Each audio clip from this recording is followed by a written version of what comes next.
Welcome to the show. I am James Swanwick. What is the failure rate or the success rate of conventional treatments as it relates to alcohol addiction, food addiction, cocaine addiction? We're going to be finding that out and more in today's conversation. We are joined by one of the world's top experts on addictions. In fact, our guest today has been working in the addiction field since 1976, before there was any addiction recovery industry on the West Coast of the US, at least. She's incredibly familiar with, I guess some might say, the successes or failings of things like the 12-step program, traditional recovery, traditional treatments. And today we're going to put those traditional treatments under the microscope. Our guest today is Julia Ross, who is the author of 3 books, The Craving Cure, The Mood Cure, and The Diet Cure. Julia Ross is also the director of the Nutritional Therapy Institute's virtual clinic and neuronutrient therapy training programs. Julia Ross, thank you so much for being on the show. Welcome. Thank you. I'm delighted to join you. Tell us a little bit about your background working in the addiction field. You told me that you've been doing that since 1976. I can imagine you've seen a heck of a lot of changes over the years. So would you just introduce yourself a little bit and tell us, what you've seen since the 70s? I'd be glad to. At the time that I was recruited as a graduate student to help create a program in the only existing residential alcoholism treatment program in San Francisco, a very large city. It's a beautiful place, a 4-story Victorian on a hill, but there was no program. It was, a shelter, place to sleep, a place to eat, a place to be away from alcohol, and a place to come back to after 12-step meetings. And the new director wanted more. He wanted something new, something to add to it, to give it more success, to give the residents some real structure and insight and hope. And we leaped at the opportunity to create the programming. I had a wonderful time, created a very, very rich program, much more intensive than anything that exists today. Plus, the program was long-term. People could stay as long as they wanted. When I first came to work there was somebody who'd been there for 6 years. But most people stayed between 1 and 2 years. And we created programs for their families so that they could start working things out before they went home, helping codependents, as we call them, with their own issues. It was just a very rich, exciting time.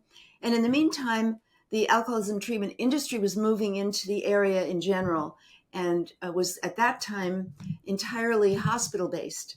So the costs were tremendously high, but insurance, for some years paid for it. And what they did was to import the Minnesota model, which had been developed for some years and had about a 50% success rate with alcoholism in the Midwest. They adopted it for, all of their corporate programs, and increasingly privately owned residential programs cropped up that also adopted counseling programs to add to 12-step and residential structure. And that, as I say, had a 50% success rate, and all of us were dealing mostly with alcoholism at the time. But in the early 1980s, crack cocaine hit. So the epidemic, which is now in its 40 years raging still, basically showed us that all of our work, all of our techniques were useless. Across the country, all of us were reporting 100% relapse rates within 24 hours. And fortunately, we started hearing a voice calling in the wilderness, letting us know that the problem we were dealing with, the failure that we were dealing with, had to do with the fundamental cause of addiction, which is neurotransmitter deficit. So the brain is really the core of the problem. Not that other things don't contribute to it, psychological problems, financial problems, whatever, genetics contribute to it. But the real core of the problem, which gets worse over time when alcohol or any other substance is being used, makes it almost impossible to recover, because the brain doesn't recover without very specific help. And fortunately, some of the scientists, the neuroscientists, the brain scientists, were ready to talk about what help might be accessible to us. And one of them in particular, a PhD named Kenneth Blum, wrote a book called Alcohol and the Addictive Brain, where he talked about the fact that the 4 primary neurotransmitters that control our moods and our appetites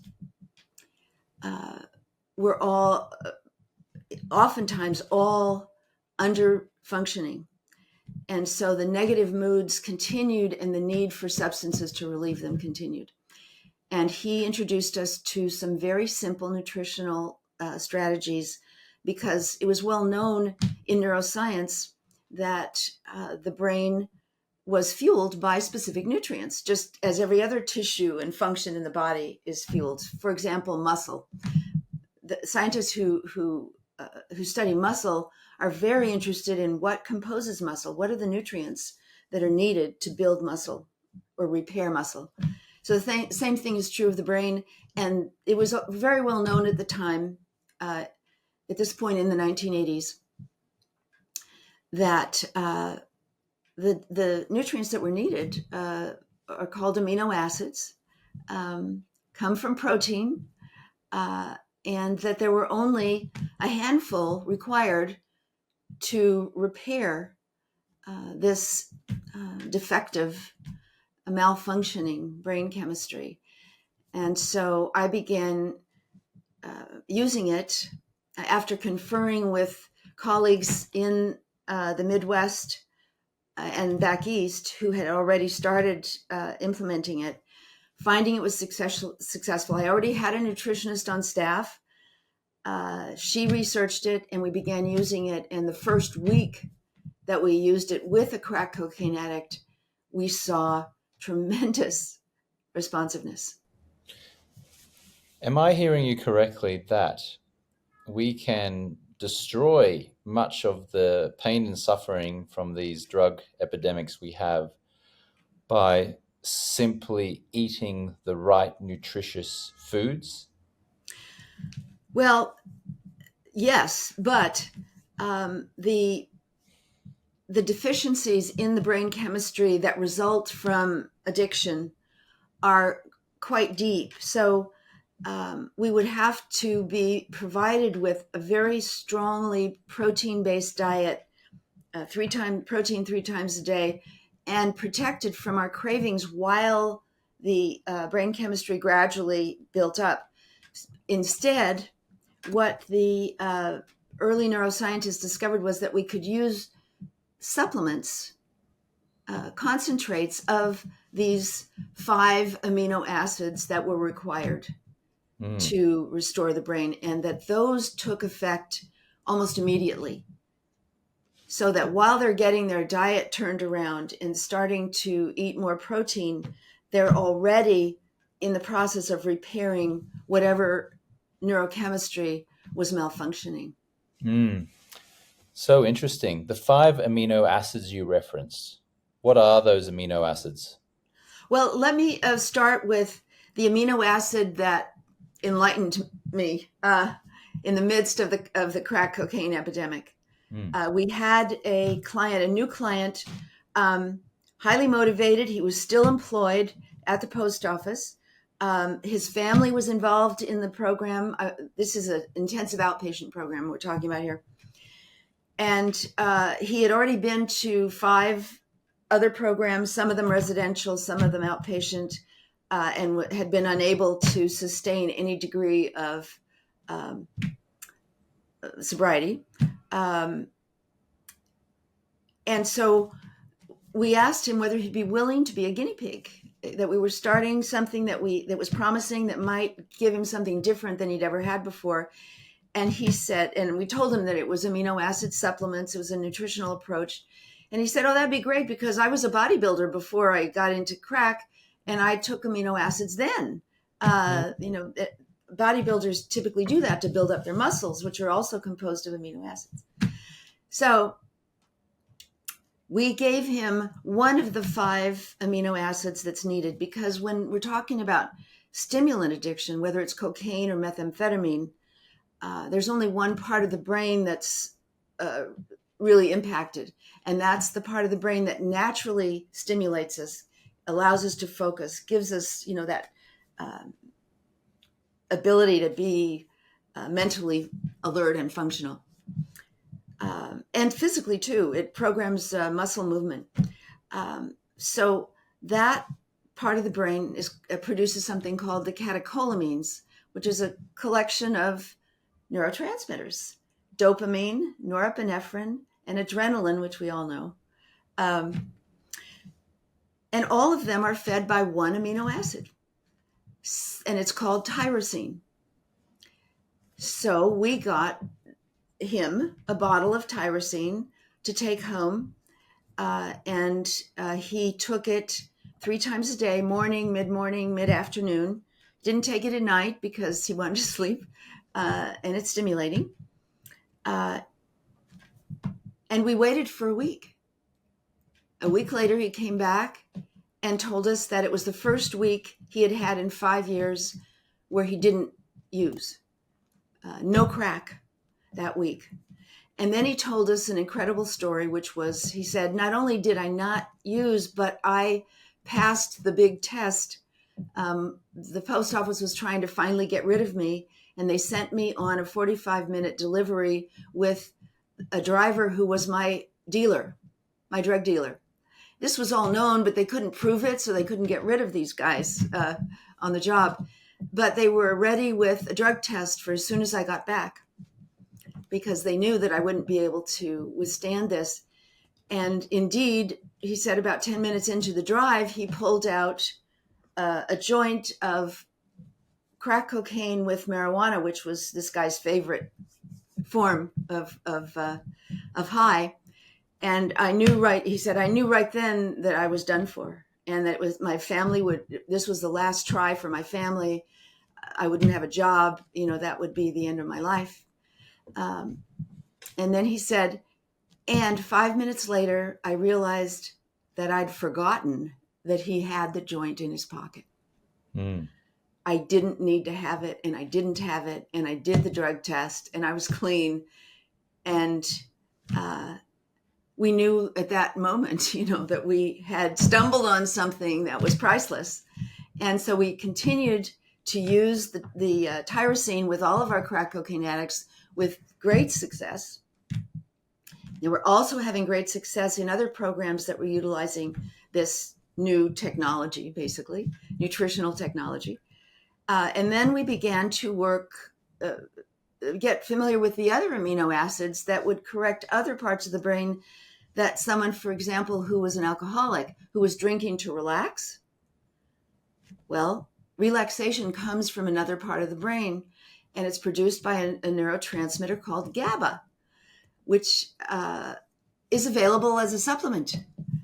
Yes. It's an amino acid as well as a neurotransmitter, and we began to use that for anyone for whom stress was a big primary motivator for drug or alcohol use. And again, we hit a different jackpot, a different part of the brain that needed correction to be functioning optimally. And the supplement of GABA, which is particularly only needed in very small amounts, provided it very quickly.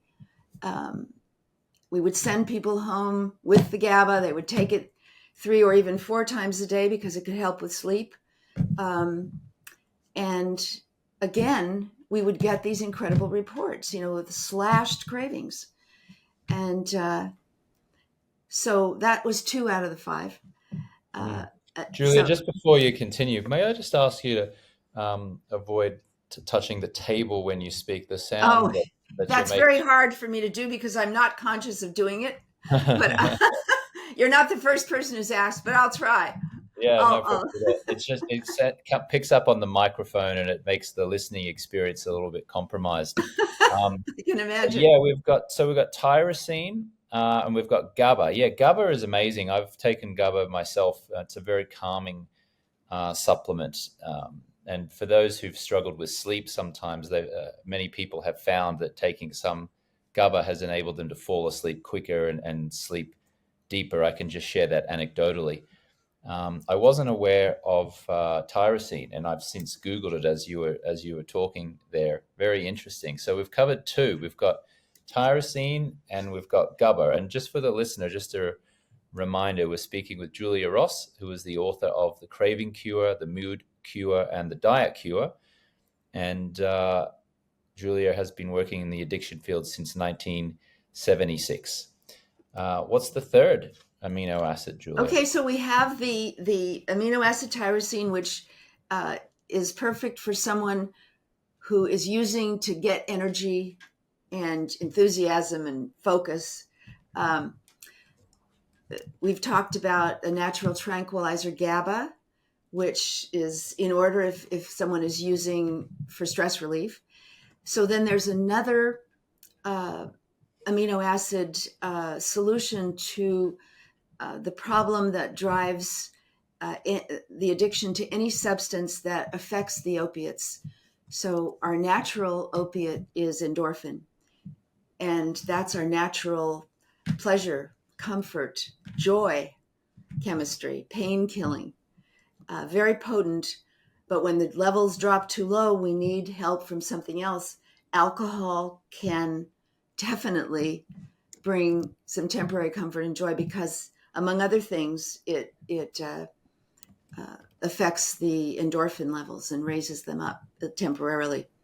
But obviously, opiates, any kind of actual painkiller, THC can be quite potent on the endorphin function. So the final and really the biggest killer that thrives on endorphin relief is sugar.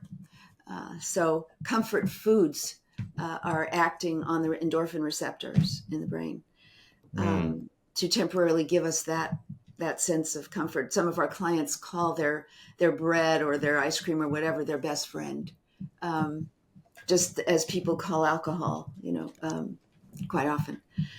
So the amino acid that helps to retain and build up our natural endorphin stores is called D-phenylalanine. The letter D, phenylalanine. So it's available in 2 different formulations, D-phenylalanine and another mixed formulation called DL-phenylalanine, which is a little more stimulating. At any rate, we get the same kind of dramatic results with that when we have somebody who's drinking alcohol to kill pain, whether physical or emotional, or eating toxic foods to get a similar effect. And the same kind of reports that we get on the other 2 amino acids come flooding in when people are responding about their need for comfort food that's suddenly gone, their need for pain killing, whether it's from alcohol or drugs, is really reduced. So that makes 3. Is that commonly referred to as DLPA in a supplement form? There's DPA and DLPA. Got it. So DPA and DLPA. And they're a little harder to find, but all of these things are available on Amazon. Yeah, I just Googled it right now on Amazon actually, and I can see them available here. I can see DLPA and I can see phenyl. L-phenylalanine. But are you Yeah. seeing D-phenylalanine? I'm seeing DL and I'm seeing DLPA powder. But you Let's haven't found the DPA by itself. So I can give you a couple of companies that make it. One is called Montiff, Montiff, hmm and there's another one, Doctor's Best. Okay. Okay, got it. Which is much cheaper. Works fine. Okay, very good. So we've got tyrosine, GABA, DPA, and DLPA, which is number three. And we're working down these 5 amino acids here. What's the fourth one? Well, the fourth one has to do with the supply of glucose to the neurotransmitters. So the brain is responsible for keeping these neurotransmitters going by supplying glucose at every moment of every day. And particularly when our diet isn't good, whether we're not eating enough or we're eating too much sugar and starch so that our blood sugar spikes and then drops too low, the supply to the neurotransmitters reduces and people start feeling that neurotransmitter deficiency, depression, anxiety, stress, cravings. And that situation certainly needs a dietary solution. We got to take in real food, not sugar and starch, throughout the day, at least 3 times a day. But there is an instant solution as well. And that is one of the most researched amino acids there is, of all 20 that exist. It's called glutamine.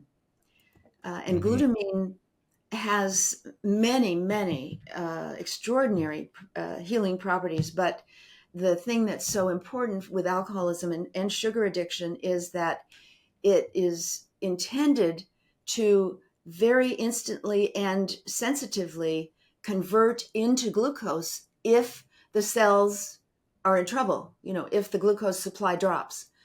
And people can feel it. It tastes good, actually, and they take it sublingually, and almost instantly the craving reduces. They feel balanced and level and not stressed and having trouble focusing and irritable and so forth. So that's another, really important one for the alcoholic who needs some relief. Glutamine, yeah, supplies it, so it helps support the supply of glucose to the brain neurotransmitters. Yes. Okay, great. All right, we're up to the number 5 here, Julia. We've got tyrosine, GABA, DPA, and DLPA. We've got glutamine. What's the 5th amino acid here? I'm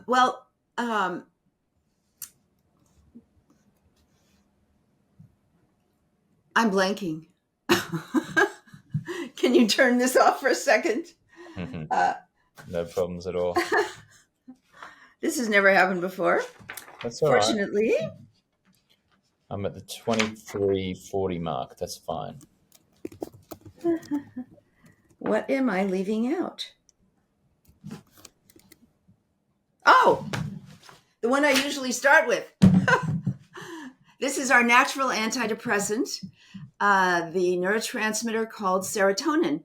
Probably the best known of all of the brain neurotransmitters, because there are so many drugs now marketed to increase the function of serotonin in the brain. And people are pretty clear that the drug effect is almost always only partial, that you never get the complete repair. But the nutrient that is directly used by the serotonin producing cells is tryptophan, the amino acid tryptophan. And tryptophan is, again, available at all health food stores.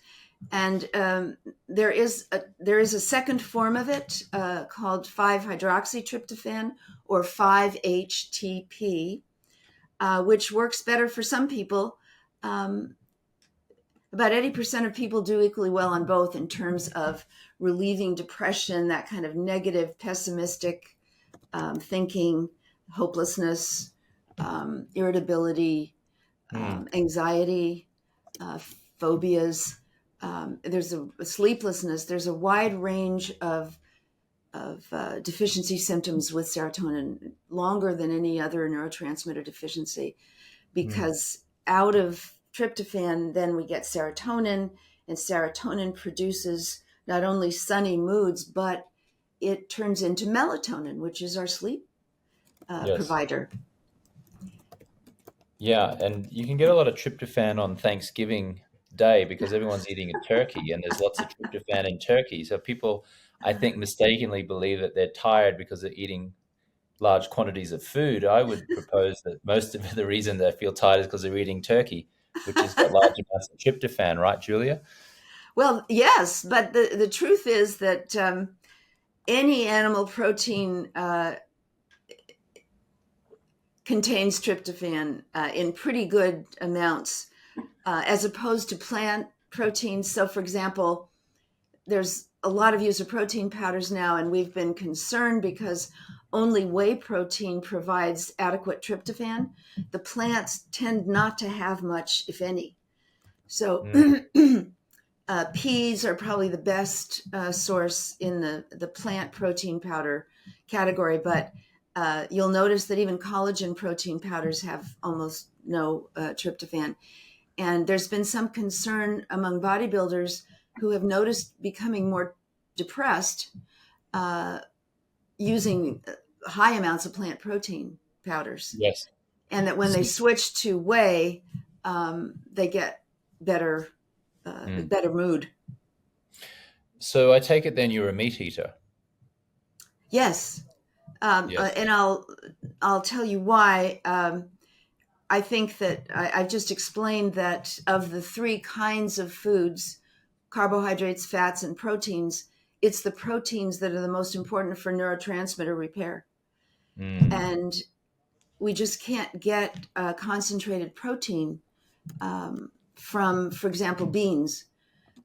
It takes a huge amount of legume to equal the amount of a single chicken breast, for example.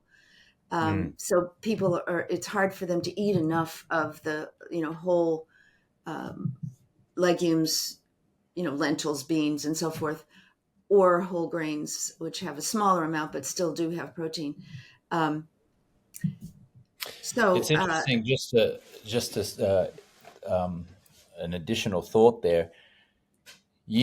Some years ago, I was in a romantic relationship with a woman who was not a meat eater, and we would cook together, and most of her cooking was legumes and beans and lentils. And I had 3 gout attacks that year, and I came to find out subsequently, I didn't realize this until some years later, that my uric acid levels were extraordinarily high because those foods, lentils and beans, example, create a lot of purines in the body, which rises the uric acid content.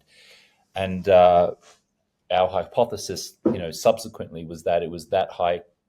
It was that change in diet where I was eating a lot of that stuff that gave me gout attacks. And a lot of people say, well, you get gout attacks from drinking too much alcohol or for eating too much meat. I don't drink alcohol at all, so it couldn't have been the alcohol that was giving me the gout attacks. and And I it couldn't wasn't have been eating, meat. and it could not have been meat either, because my meat consumption dropped to maybe meat once every week or two.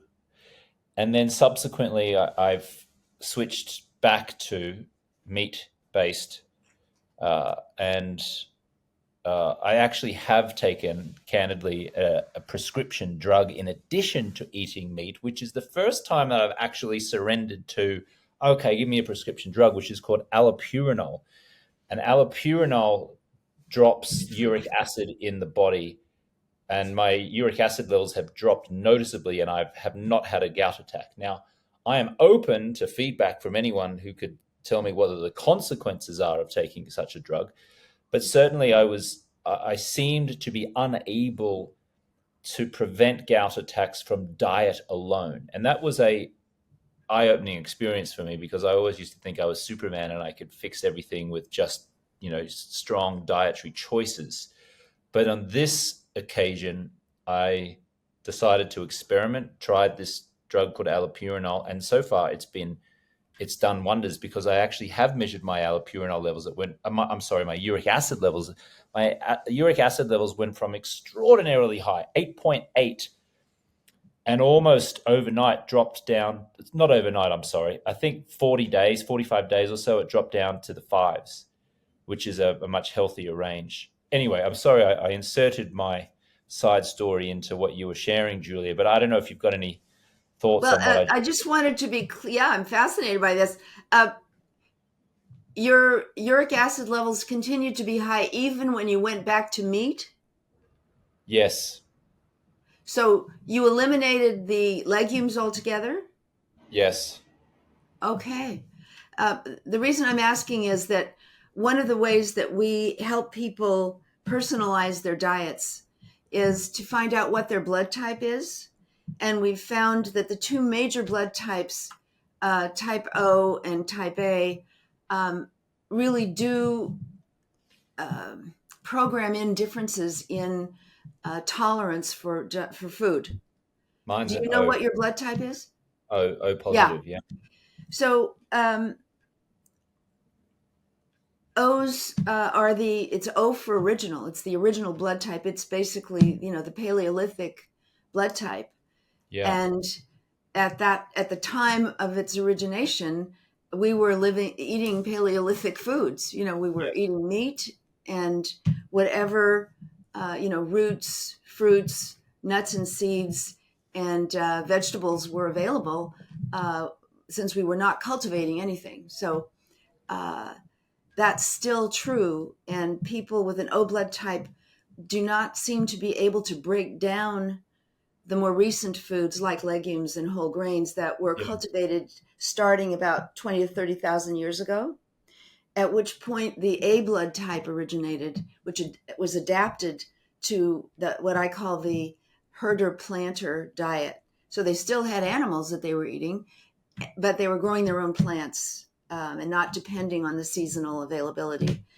Yes. And so what we found with them is that, yes, they tolerate the more modern foods like whole grains and legumes well, but they don't make adequate hydrochloric acid to break down red meat in particular.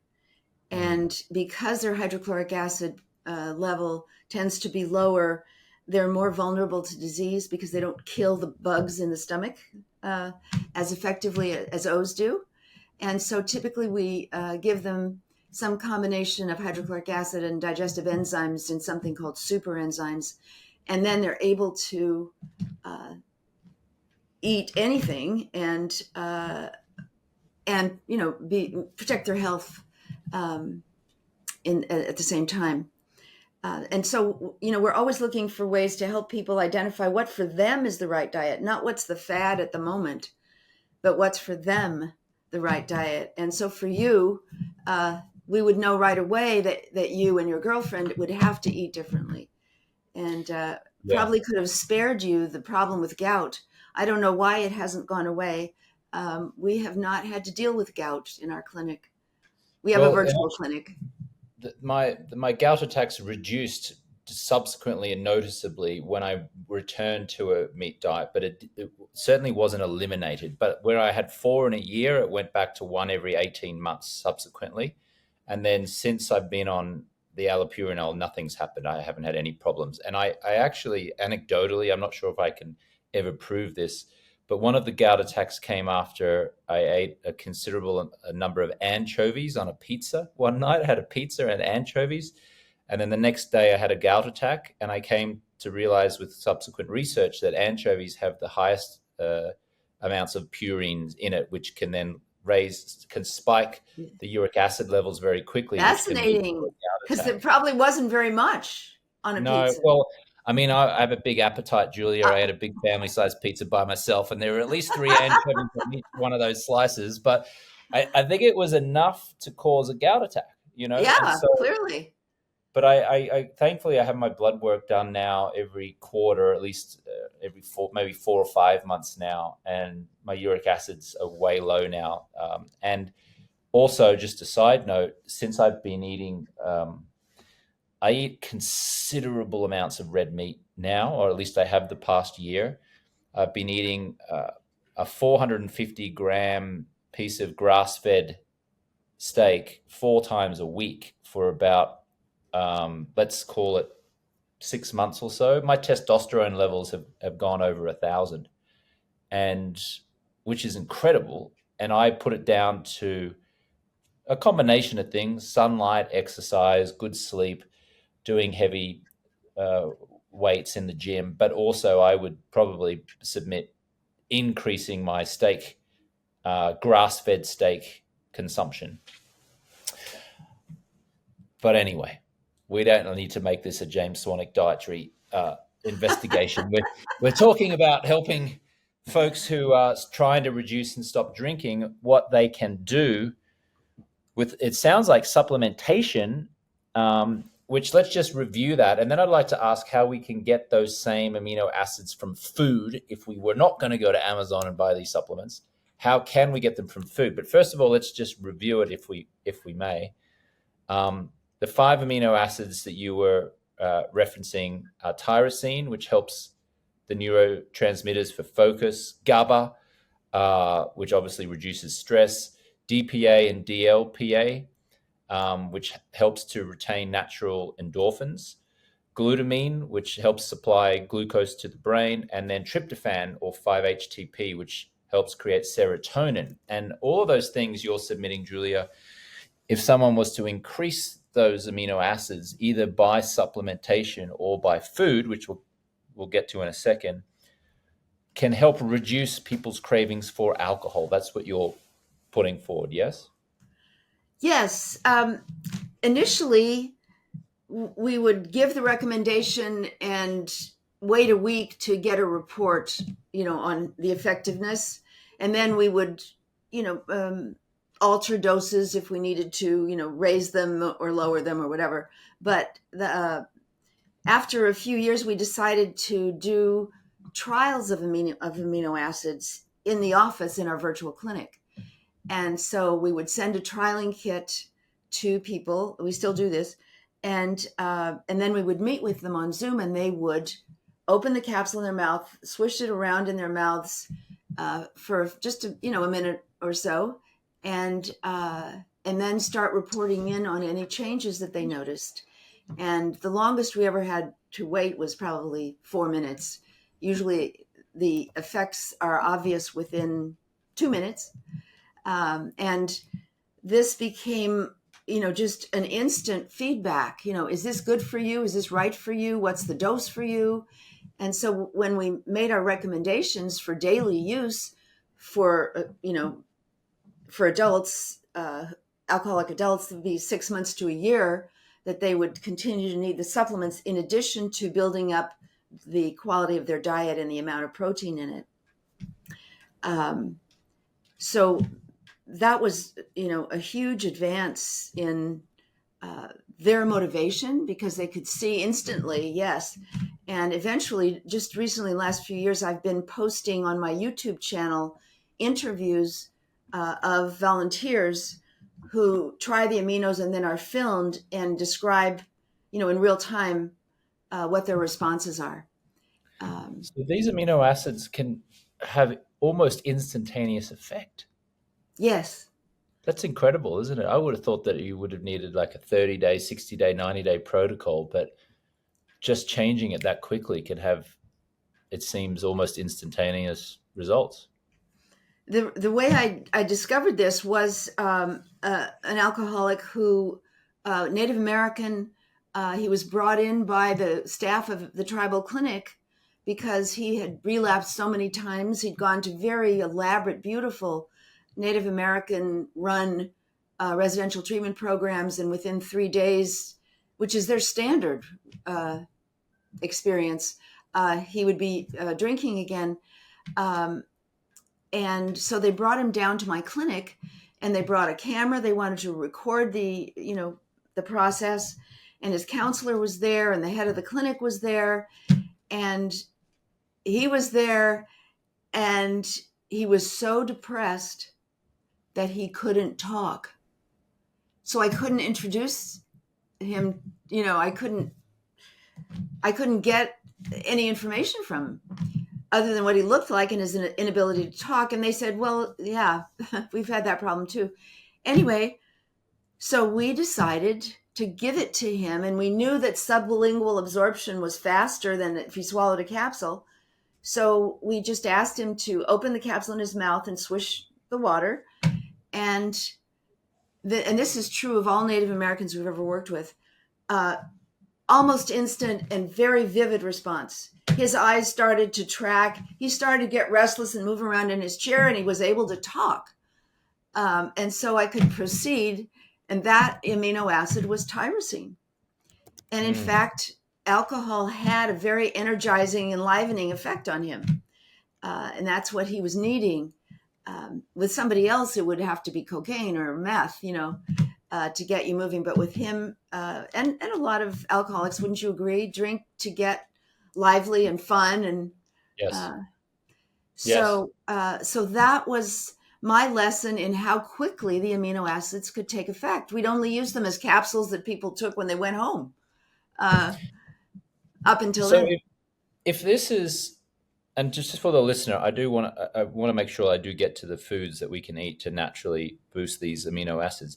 If this is what you're seeing and experiencing, why are the traditional methodologies of recovery, prevention, helping people out of addiction, why are those amino acids not put forward so prominently, and we're stuck seemingly in these traditional methods, which by all accounts still have an appallingly low success rate? Well, I'd like to answer that question with the answer that I was given by the director of one of these hospital-based treatment programs in the Bay Area. I was leaving after 14 years, the agency in San Francisco, and I was moving to the adjacent county and opening my own private program, which focused on the use of nutrition and supplementation, in addition to all the other things that were helpful. And the director of this hospital program, which had the standard treatment model, still used today, took me out to lunch and said, I wanted to share with you the things that have made us successful and that I was trained to do to keep the census up. And so the first thing that I want to suggest to you, although I will deny that I ever said this if you ever tell anyone, is to do not create a strong aftercare program. Usually people make great connections. They love their fellow, sufferers in the programs. They love the staff, and they will come back if they get in trouble. But if they don't get in trouble, they won't come back. And so our biggest population of clients is relapsers. And we can't get relapsers unless we reduce the quality of our program. Wow. And subsequently, I've had former colleagues who went to work in some of these, really large corporate businesses, that have bought up many treatment programs, and they've said the same thing. I've said to them, how effective the aminos are. You use them yourself when I knew you way back. Why can't you be persuasive to get them integrated, at least a pilot program, something? And she said the same thing. She said, it would be too effective. Mm. It's an example of much of the criticism that many have about the US healthcare system, which is focused on, well, let's just say it's not focused on prevention, is it? It's focused on uh, helping people who are already sick rather than preventing them from getting sick in the first place.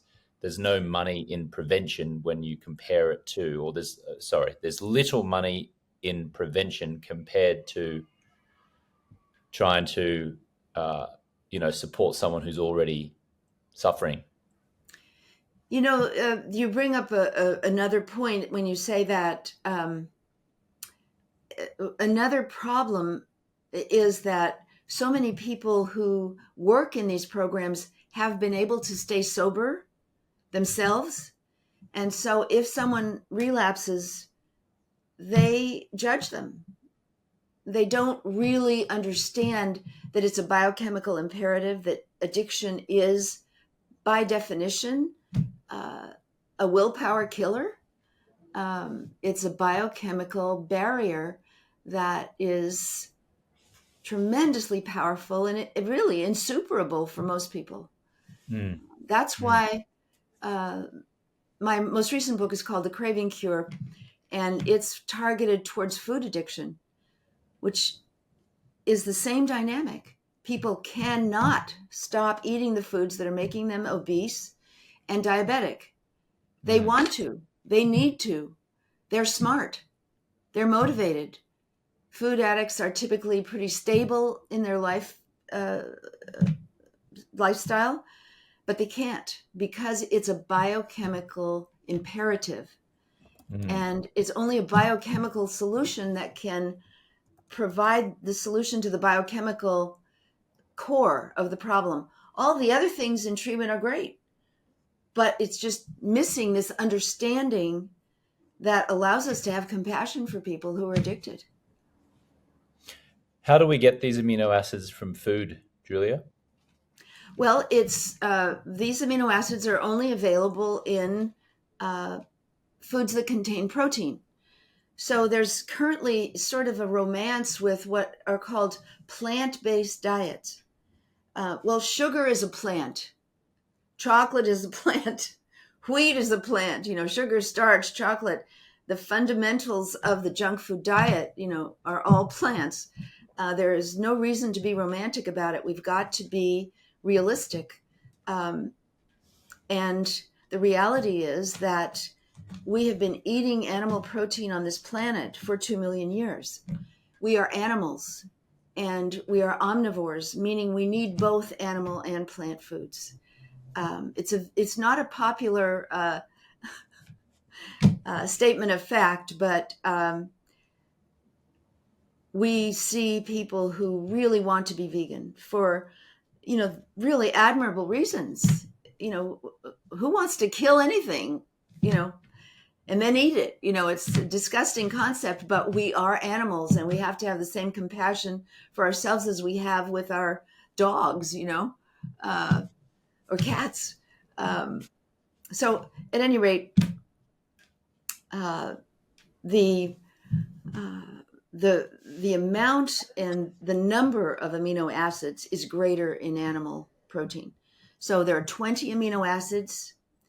9 of them are essential. In other words, they can't be made out of anything else. And one of them, tryptophan, is extremely hard to get except in animal protein. And I believe that's why the depression epidemic started, was because we stopped eating the same amount of animal protein that we had in the 1970s when we became terrified of fat, and animal protein contains saturated fat. So there was a mistaken idea that saturated fat was the cause of heart disease, and we went towards carbs, and our protein consumption as well as our fat consumption went down. But then the fat increased because we were eating vegetable source fats instead of saturated fats. And there are problems with that. But we're sort of left with this blank area where nobody really wants to talk about protein. They talk about plants, which are primarily carbohydrate and fiber, um, and fat. If there's a keto diet, but even with keto diets, there's very little attention typically brought to bear on our need for protein. But because amino acids are critical for recovering people, we have been looking at this need for concentrated protein in the food 3 times a day. And we always found that if people eat animal protein 3 times a day, the amounts may differ, that their recovery is faster and stronger. So if I'm going to the restaurant tonight and I've got a choice of grass-fed steak, chicken, salmon, vegetables, potatoes, I'm not going to include fries and things and carbs, right? I'm just going to say like stuff that is all source of protein, and then there's some vegetables. What is the best meal that I could order to help my neurotransmitters, which in turn would help reduce or eliminate cravings that I might experience? What's the RollsRoyce Well, of dinner meals, Julia? we found that it really is a matter of taste and of blood type. So a type A would typically choose chicken or fish because they digest them better. A type O typically likes beef and digests it magnificently. So in terms of difference in quality, we haven't really noticed that. Quantity and what the individual impulse is. And we've noticed that with blood types, that's a very good way to help people understand their own inclinations when it comes to eating. So if you're an O blood type like I am, you're probably going to have a desire for beef. And if you're an A, you might favor chicken and fish. And then vegetables, all vegetables created equally, or are there some that you would avoid, Julia? Um, I haven't noticed that anyone needs particular guidance on vegetables. Fruits, it's mostly the amount. They can become addictive because they contain high fructose corn syrup. Essentially, their own free fructose is found in fruit, and so they can become addictive. And if you've already been addicted to alcohol, you're a little more you're significantly more apt to become addicted to carbs in sobriety. So starches, fruits, sugars, and so forth. One of the things that our clients share with us when they stop drinking alcohol and they're going through our stop drinking process is that they start craving sugary foods. And some of those examples are ice cream and chocolate. What's going on there that's having them crave that, and how would you treat that? Oh, that's a great question. Yeah, it's really important to know what they crave. Because some of them will say, well, anything sweet. But a lot of them, as you say, have specific weaknesses, they would say, or habits. And when it's milk-based sugar, like ice cream, or a grain-based treat, like cookies, bread, whatever, and chocolate, all those three have a particular effect on the brain, and specifically on the brain's pleasure centers, the endorphin function. So they plug into the endorphin receptors. Instead of having endorphin plugged in, we've got the molecules of gluten, of casein in the case of milk, of chocolate, some of the components of chocolate. And so people get dependent on them, and they know when endorphin levels drop, and they've been using alcohol for that. Alcohol isn't available anymore. They don't know that they can quickly support their own endorphin production with supplements and with a, adequate protein diet. And so they turn to the drug foods that target the endorphin receptors. So the way to or the sweets or the desserts or the treats to consume in place of the ice cream or the chocolate or the sweets would be what you would submit?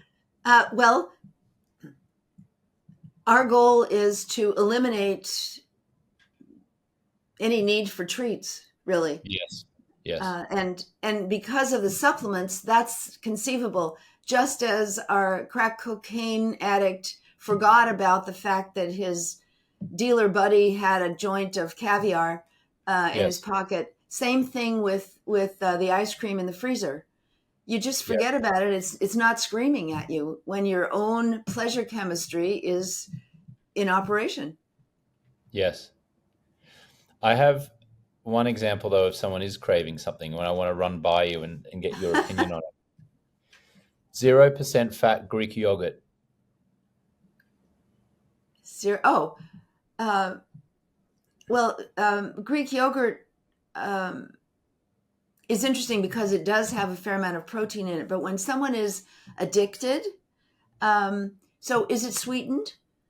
No, I choose the 0% fat, unsweetened Greek yogurt. Unsweetened.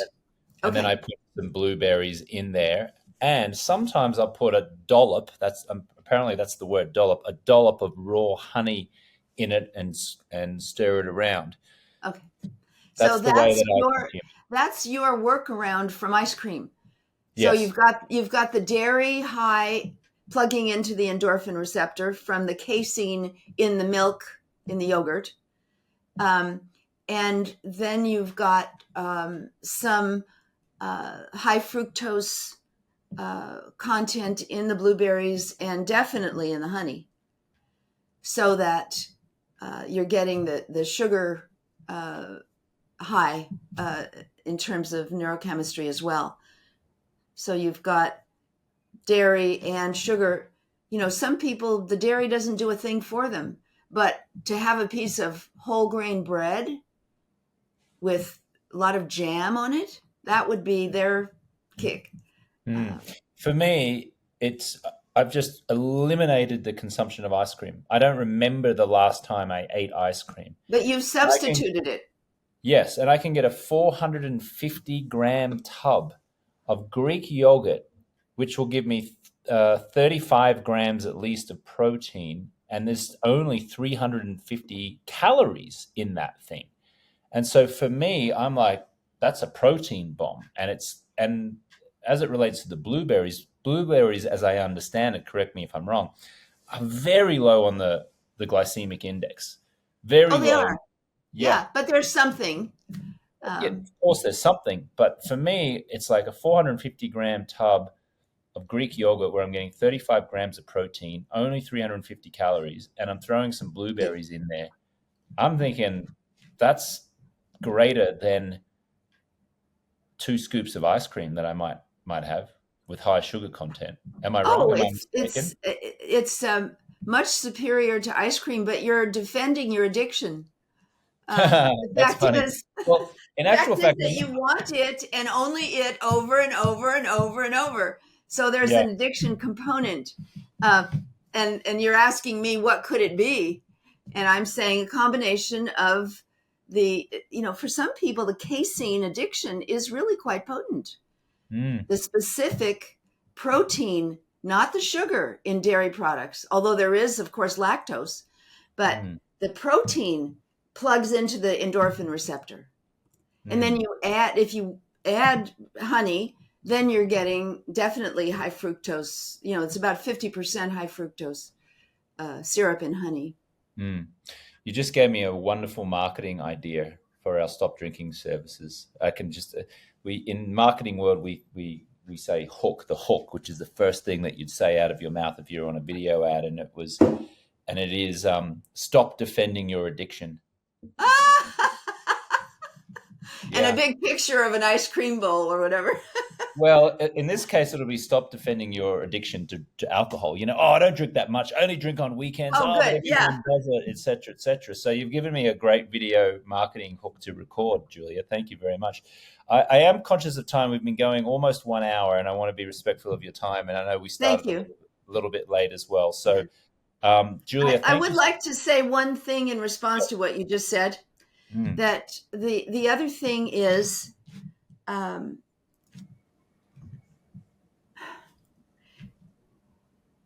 if you stop defending your addiction, what are you left with? You're left with shame.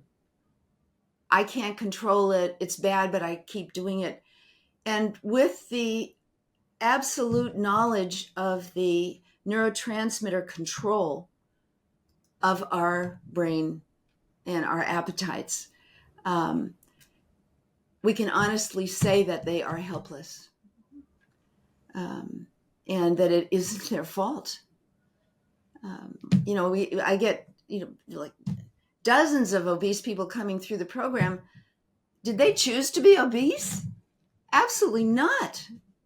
They are helpless. And the reason I can be absolutely certain about that is that I see them give up the obesogenic foods overnight when their brain is corrected. So that the fact that you already include an understanding of brain chemistry in your program is very impressive. And I think that it's one of the something that you could expand on to actually tell people why. Why are you doing this? Is it because you're a loser? You're stupid? No. You're Thank a you so much, victim Julia. of a malfunctioning brain. Yes. And then also not only a victim of a malfunctioning brain, but a victim of traditional treatments not articulating this particular methodology. And in many cases, probably for corporate and capitalist reasons. We were speaking to Julia Ross, who is the author of the book The Craving Cure, also The Mood Cure and The Diet Cure, and the director of the Nutritional Therapy Institute's virtual clinic and neuronutrient therapy training programs. Please do check out her books online. That's The Craving Cure, The Mood Cure, and The Diet Cure. Julia Ross, thank you so much for bringing your guidance and expertise to this conversation today. I really appreciate you. You're welcome, James. All the best to you.